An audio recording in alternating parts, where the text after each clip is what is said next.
Welcome back, dear students. Today we are going to learn about the immune system in the body and also immune deficiency diseases.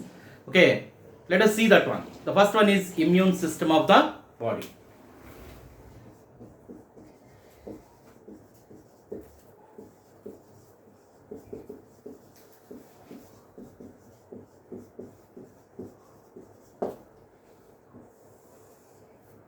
So the human immune system consists of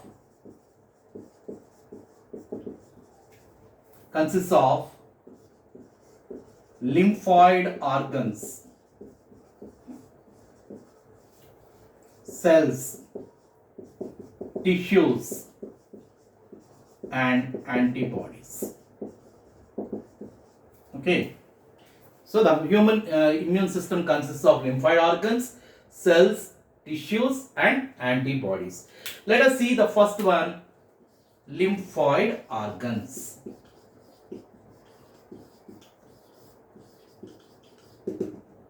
So what are the lymphoid organs? What will happen in the lymphoid organs? So in the lymphoid organs, origin, maturation,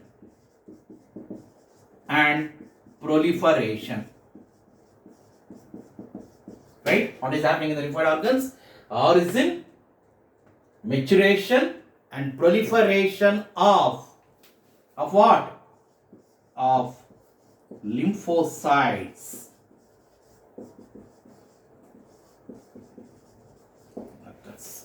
So the origin, maturation, and proliferation of lymphocytes occurs in the primary lymphoid organs.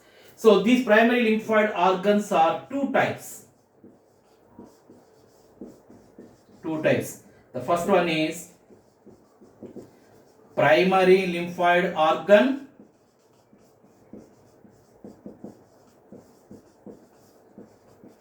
and the second one is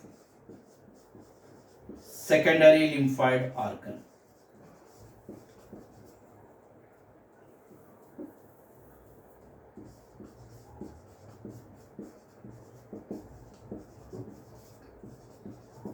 So there are two types of the lymphoid organs. The first one is primary lymphoid organ and the second one is secondary lymphoid organ. Now let us see each and every one separately. So we learn about primary lymphoid organs and also secondary lymphoid organs. So let us see the first one, primary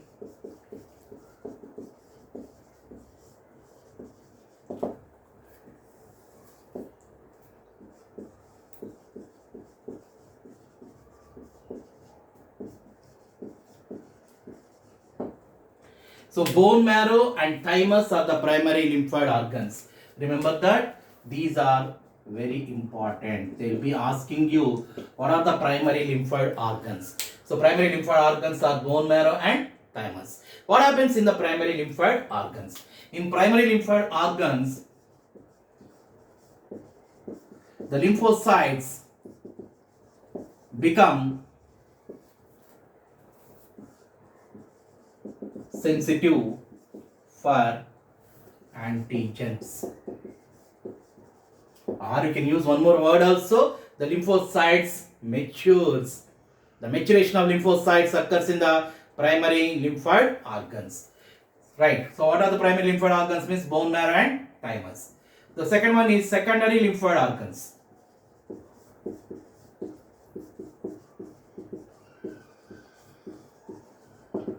So what are secondary lymphoid organs? Secondary lymphoid organs include spleen, lymph nodes, tonsils, Peyer's patches in small intestine. So these are the secondary lymphoid organs. Very important. Secondary lymphoid organs also very important. So what happens in the secondary lymphoid organs? In the secondary lymphoid organs, or the secondary lymphoid organs provide site for interaction of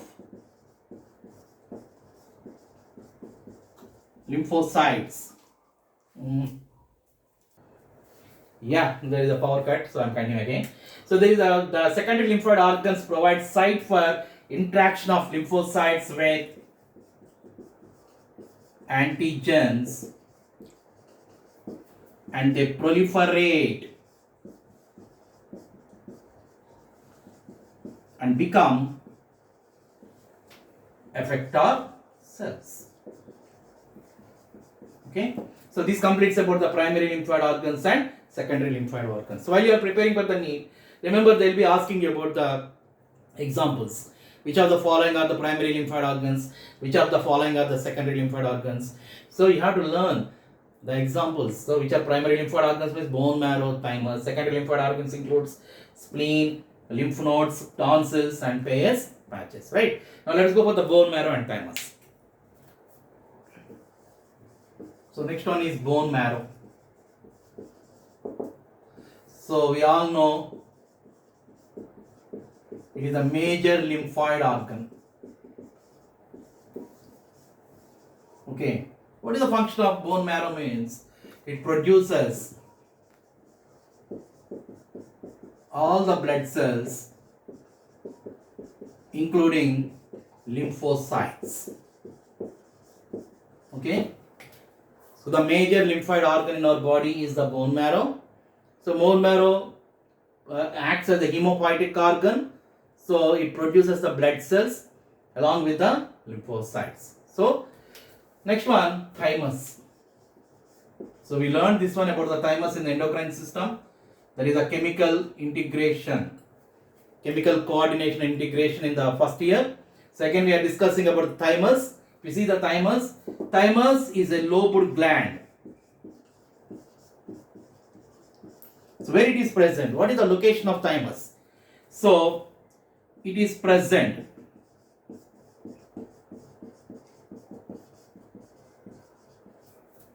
above the heart and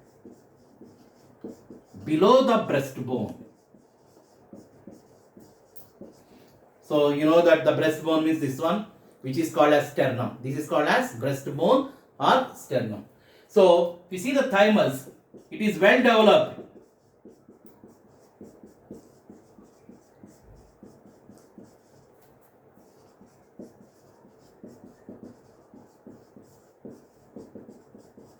So you know that we learned this one.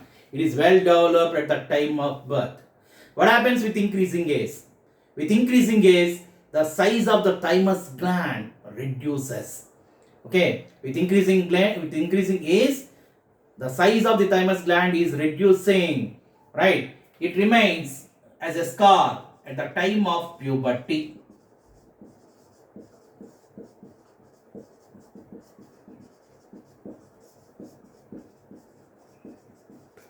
At the time of puberty. Then if you see the T lymphocytes, the T lymphocytes undergoes maturation both in bone marrow and thymus gland also. So the T lymphocytes are undergoing maturation both in the bone marrow and thymus gland. Now let's go for the next one, spleen. Yeah, spleen, next one. So the spleen is large bean shaped organ. So it consists of, very important question, this one only, lymphocytes and phagocytes. So spleen is a large bean shaped organ which consists of lymphocytes and phagocytes. Then what is the function of the spleen? It acts as the filter of the blood. It acts as the filter of the blood by trapping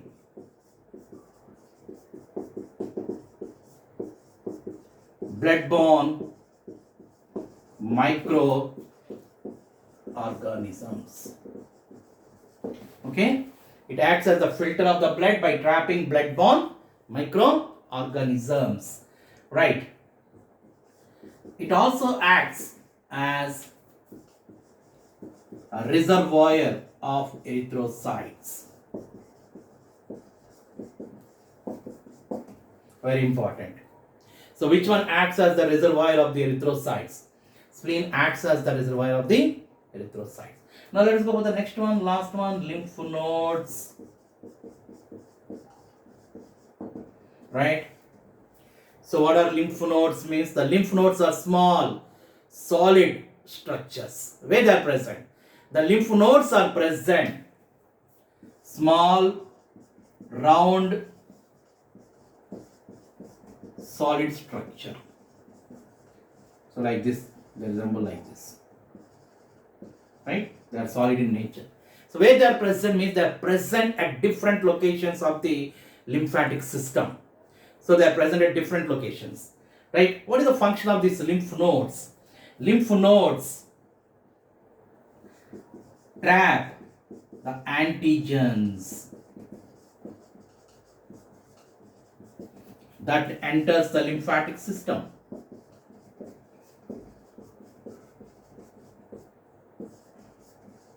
Right? So they trap the antigens that are entering into the lymphatic system and stimulate lymphocytes. So what they are doing? They are stimulating the lymphocytes to produce the antibodies. So that is the function of the lymph nodes. So lymph nodes are small, round, solid structures located at different points in the lymphatic system. The function of lymph nodes is to trap the microorganisms and stimulate the immune system, or stimulate the lymphocytes to produce antibodies. So that is about the lymph nodes. There is one more thing, that is the malt. So malt, what is malt?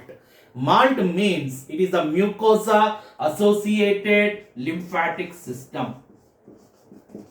Very important one.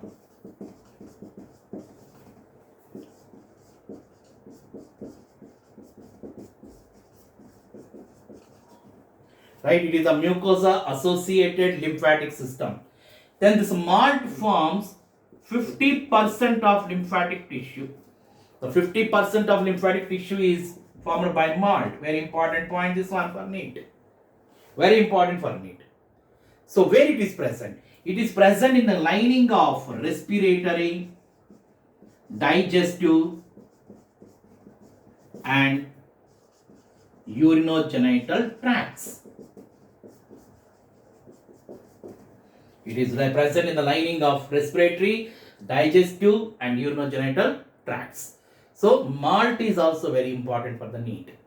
The percentage of malt, 50%, location of the malt, that is also very important. So this completes about the immune system of man. Now let us go for the next one, immunodeficiency disorders. Yeah, let us go for the next one, AIDS. So we all know the abbreviation of AIDS.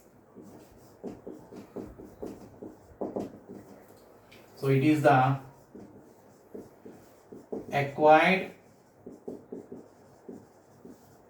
immunodeficiency syndrome, right? So it is the deficiency of immune system.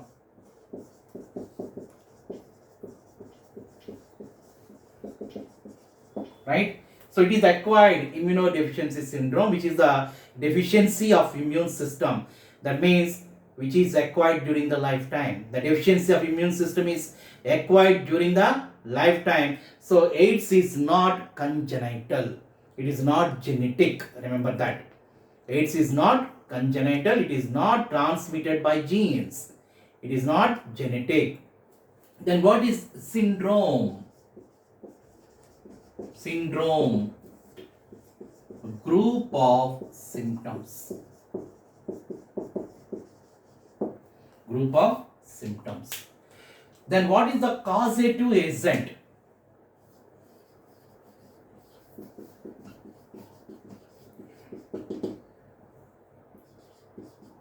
Causative agent. Causative agent is HIV. So what is the definition of, what is the abbreviation of HIV? Expand this one. Human immunodeficiency virus. This HIV is a retrovirus. Belong to a group of retroviruses. HIV is a retrovirus. Then what is the history? So first reported in the year 1981, discovered in the year 1981 by Center for Disease Control, USA. Right? So HIV was discovered in the year 1981 by Center for Disease Control, USA. Then in India, when it was discovered, in 1986, it was discovered in Chennai. It was discovered in Chennai in a group of prostitutes. Right? So in USA, it was discovered in homosexuals. Okay? But in Chennai, it was discovered by a group of prostitutes. So this is the brief history. Then how it is transmitted? I got the board? Right. Transmission. How it is transmitted? First one, by sexual contact with infected person. Second one, transfusion, by transfusion of infected blood. Third one, sharing of needles in intravenous drug abusers. Fourth, from infected mother to child through placenta. Right? So transmission means if a person participates in sex with a HIV infected person, then that person also will get this disease. Then transfusion of infected blood. That means if a person requires blood, and if that blood is transfused, that means already that blood is having HIV virus, and such type of blood is transfused, the person who get that blood will get this disease. Third one, there are some drug abusers who take that drug with the help of needles intravenously. That means they inject the blood into veins. So they use the same needle, they share the same needle in a group. So if any person is having the HIV virus, through that needle it is transmitted to the other people also. Fourth one, if mother is infected with HIV virus, then the HIV virus also enter into the child through the placenta. So these are the, like this, it is transmitted from one person to the another person. Then age group. Which age group people are affected with this one means, for mostly 14 to 25 years age group are highly affected with HIV virus. So how many people died till now means nearly 25 million people have been died with HIV virus throughout the world. Right? So this is about the transmission. Now let us go for the how it is transmitted. I'll explain that one. How it is the history. We completed the history. We completed the transmission. Now we'll see the structure of virus and also how it enters into the host cell and what happens into the host cell. We'll explain in a detail now. Yeah, one more point. After that, I'll go for that one. People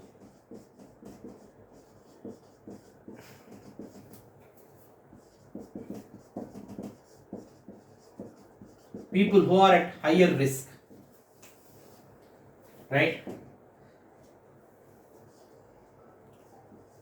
People with multiple sex partners. That means if a person is having more than one sex partner, Then we call them as multiple sex partners. That means a person participates in sex with more than 2 or 3 persons. Second one, people who require or people who undergo frequent blood transfusion.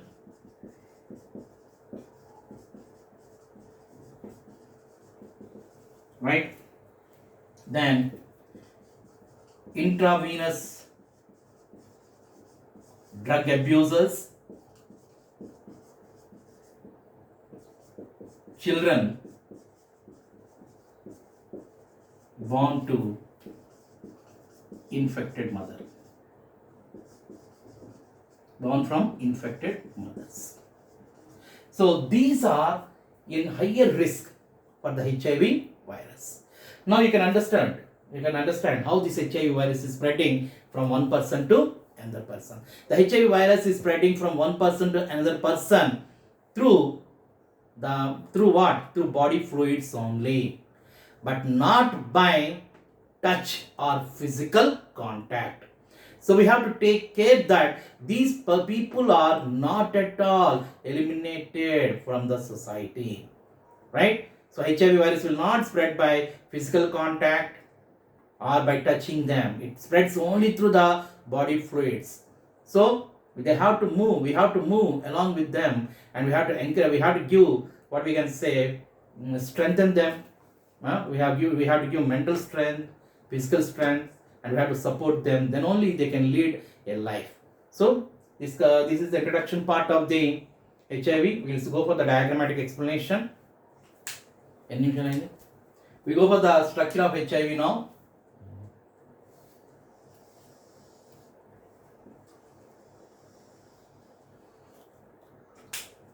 Just I'm going for a rough diagram.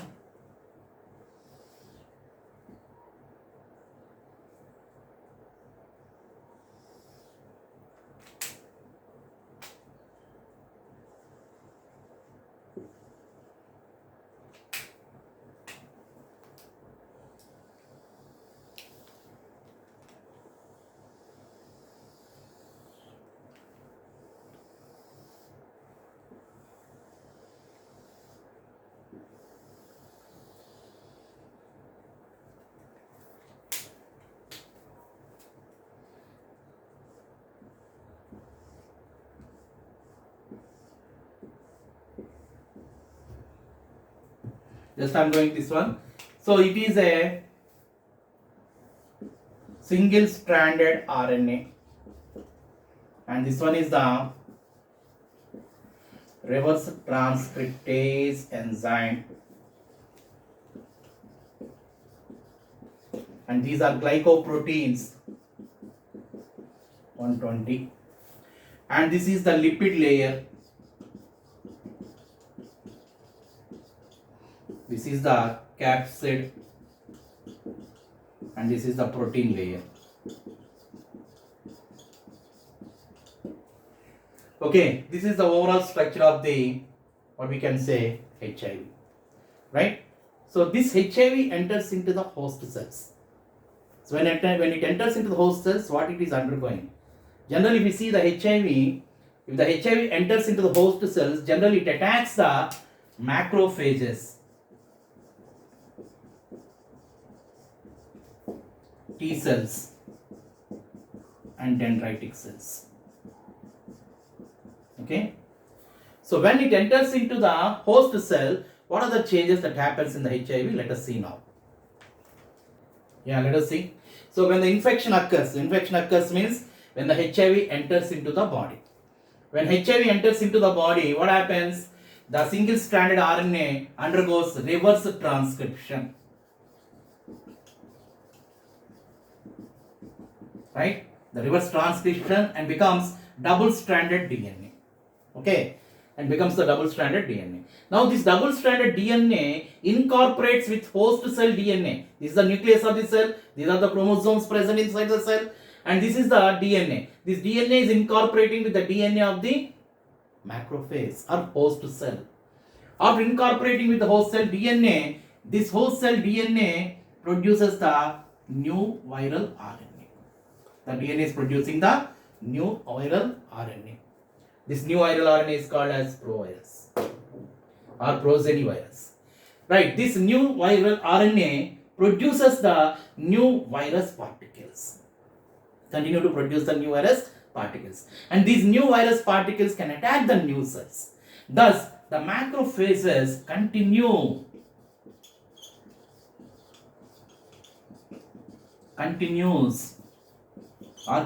to produce viral particles.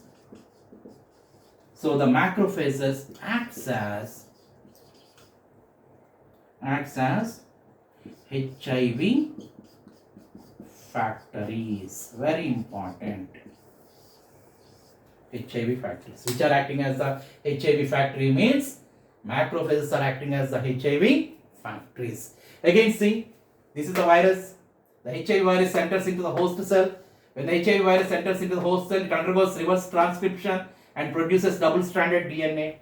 This double-stranded DNA incorporates with the host cell DNA and become progenivirus. This progenivirus produces the new mRNA, and this new mRNA produces the new virus particles, and these new virus particles can attack the new cells. So the macrophages continues to produce the virus particles and are acting as the HIV factories. And at the same time, the new viral RNA also attacks the T lymphocytes. That means the virus also can attack the T lymphocytes. So when it attacks the T lymphocytes, the virus, it becomes progenivirus. This progenivirus undergoes replication and continues to attack the T helper cells. What happens if the T helper cells are continuously attacked? If the T helper cells are continuously attacked, the number of T helper cells decreases. When the number of T helper cells decreases, the acquired immunity also reduces in that person. If the acquired immunity reduces in that person, then the person cannot tolerate even minor infections where a normal person can overcome it. So what type of infections the person will get? The person will get infections like bacterial infections caused by mycoplasma, viral infection, fungal infections, and parasites like toxoplasma, where a normal person can overcome these diseases. Then how to identify the virus? The virus is identified by ELISA test. Then what is the confirmation test?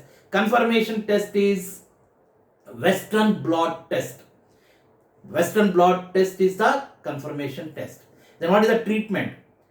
So treatment is given antiviral drugs. Antiviral drugs are given to treat the HIV virus. Remember one thing, there is no permanent treatment for the HIV virus. They can delay the death, but they cannot prevent the virus. So there is a time lapse between the infection and actual occurrence of AIDS symptoms. It may take from months to many years.